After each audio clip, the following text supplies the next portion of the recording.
rin talaga ako makalipad pa dyan eh. Since ongoing pa ang therapy ko dito sa Oakland. You know, my doctors are against me leaving the country. Okay lang, Mami. Okay lang. Remember, when your dad died, I almost gave up. But I have to be strong for you. You are my reason. Ikaw din sana, anak. Be strong to move on. Marami pang reason to live. Bata ka pa. Sige na, Mami. Sakit na ng ulo ko. Tutulog muna ako, ha? Sige, anak. I love you. Sige, Ma.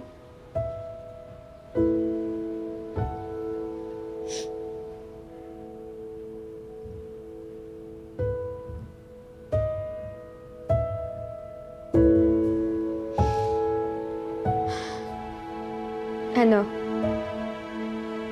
Iniwan na tayo ng daddy mo. Iniwan na niya tayo. Wala ka ng daddy. Iniwan niya tayo. Ang daya niya, diba?